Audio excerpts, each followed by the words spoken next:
Quelle performance, waouh, quelle performance. Sur les 3 derniers matchs, le Real a marqué 15 buts. Hein, et le Real a marqué minimum 15 buts avec un triplé de Kylian Mbappé qui se rapproche des meilleurs buteurs, hein, surtout du meilleur buteur Lewandowski qui a 16 buts, je crois, et lui, il a 15 buts. Donc hier, la performance était au top. Donc comme je dis, sur les 3 derniers matchs, le Real a marqué 15 buts. Contre Las Palmas, le Real a marqué 7 buts. Hein. Déjà, même si 3 buts ont été refusés à cause de hors-jeu, le Real a marqué quand même 7 buts.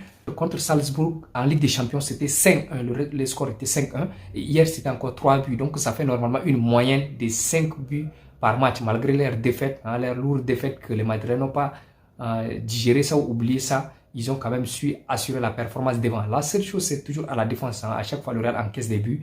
C'est par rapport aux défenseurs peut-être qui sont positionnés pas à leur poste. Donc, comme dit Tchouaméni, c'est un très très bon joueur. Mais il lui manque une chose, l'endurance, la vitesse. Parce qu'il faut qu'il travaille vraiment sa vitesse. Sinon, il ne peut pas assurer la défense. Regardez le match contre Valladolid. Il était obligé de faire les fautes sur les attaquants un peu en haut pour les empêcher de contrôler la balle. Parce qu'il savait que s'il contrôle la balle, ça serait très très difficile pour lui de défendre. Donc, il faisait des fautes qui n'étaient pas très bien, mais il le faisait en haut. Il devait même prendre un carton dans ce match, mais l'arbitre ne lui a pas donné un carton, je ne sais pas, peut-être par clémence ou bien l'arbitre n'a pas vu ou bien un truc comme ça. Ou bien par chance aussi, hein. Donc c'est pourquoi il n'avait pas de carton. Mais vous voyez qu'il a vraiment un peu de lacunes à la défense centrale. Lui-même au milieu, il ne peut pas assurer ça parce qu'il lui manque une seule chose à Tchouaméni, c'est la vitesse, l'endurance. Hein. Il a tout, il a la force de frappe, il a comment on appelle, il a le gabarit, il est un bon passeur, tout ça. Mais il y a une chose qui lui manque, c'est juste courir. Et si tu ne peux pas courir au football, les autres peuvent te dépasser juste en courant et c'est ce qui lui arrive souvent également. Mais il y a une chose, il y a un joueur qu'il faut noter ses performances, c'est Asensio. Non, ce défenseur.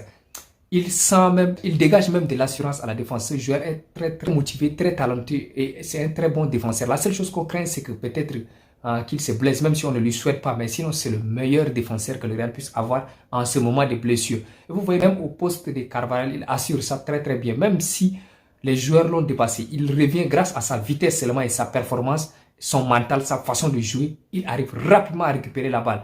Donc, il a une combinaison de Sergio Ramos et un peu de Pepe Henry. Et c'est également un défenseur des droits de ses coéquipiers. Non, vraiment, ce joueur, il a un avenir s'il continue comme ça. Mais il faut qu'il fasse juste un petit peu attention pour ne pas être blessé ou bien avoir certaines blessures qui peuvent l'éloigner du terrain pendant de longues périodes comme ce qui est arrivé à Carvajal ou arrivé aux autres joueurs. Mais sinon, c'est le meilleur joueur. Et regardez le match hier. Le match était très bien. Bellingham a bien joué. Mbappé a très bien joué également, même le penalty il a assuré. Hein. Et aussi Rodrigo a très bien joué, malgré qu'il n'a pas marqué. Il a fait des frappes, il a bien joué, il a essayé. C'était très bien dans l'ensemble. Même Brahim Diaz aussi a bien joué. Hein. Donc, même les remplaçants étaient aussi à un bon niveau. Et tout le monde défendait ensemble, tout le monde montait également. C'était un football